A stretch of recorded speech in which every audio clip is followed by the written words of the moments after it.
Magandang araw mga Magandang araw kadadi. mga mami. Akalain nyo mga kadadi, ito'y leftover lang pero napasarap ko ito mga kadadi. Kaya po ituturo ko sa inyo kung paano ko ito ginawa. Ito'y tirang ulam lang namin kahapon mga kadadi pero ngayon napakasarap na. Naghanap nga ako ng ulam mga kadadi at ito ni nakita ko yung cordon bleu na tira namin kahapon. Napaisip ko ipasarapin natin ito mga kadadi.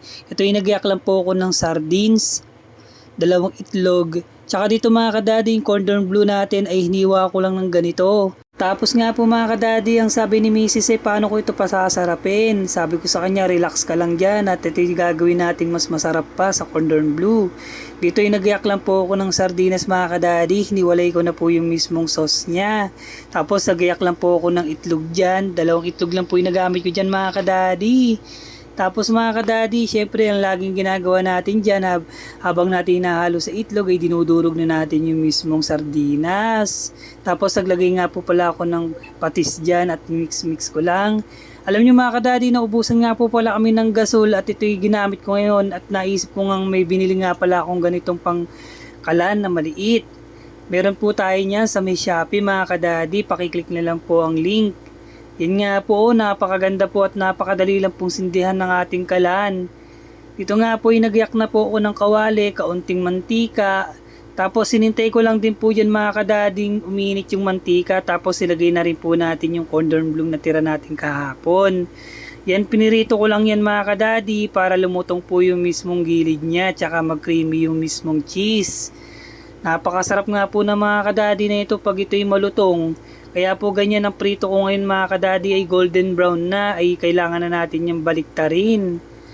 Yan nga po, hinay-hinay lang po sa paggamit ng apoy mga kadadi para hindi po masunog ang ating ulam. Dito nga po sinesegregate ko na nga lang po sa may mantika mga kadadi para ma-drain yung mismong mantika niya. Tapos mga kadadi, sinunod ko na rin po dito yung itlog na ginaya ko kanina at ito ipiprito natin ng simple lang mga kadadi. Hayaan lang po natin itong mag golden brown tapos itutupi lang po natin ng ganito. At para mga kadadi mamaya ay maganda siya sa plating natin mga kadadi. Dito nga po nahirapan pa akong magbalik-baliktad ang ating itlog. Abay golden brown na siya mga kadadi oh. Dito nga po yung nahirapan nga rin po ako sa pagkuha ng itlog mga kadadi. Hirap na hirap nga po at kulang nga po tayo sa gamit mga kadadi. Baka soon tayo makabili na tayo. At tapos mga kadadi, gagayak lang tayo ng sauce ng ating cordon bleu. Pinalutong lang natin kanina at tagayak lang din po ako dito ng bawang. Tapos minix ko lang. Tapos mga kadadi, nag-add din po ako ng siling green dito para may kaunting anghang. Tapos mga kadadi, ang ginamit ko lang pong toyo dyan ay Silver Swan. Tapos mga kadadi, nahalo-halo ko lang tapos nag-add na po ako ng 2 kutsarang asukal. Tapos nga po yung mga kadadi, naglagay lang ako konting ketchup dito mga kadadi. Tapos minix-mix ko lang po uli mga kadadi. Hayaan lang po nating malusaw yan mga kadadi. At nag-add na nga rin po ako ng paminta at kaunting kalamansi. Napakasarap na niyan mga kadadi. Kaya po mga kadadi, ito na. Plating na po tayo oh.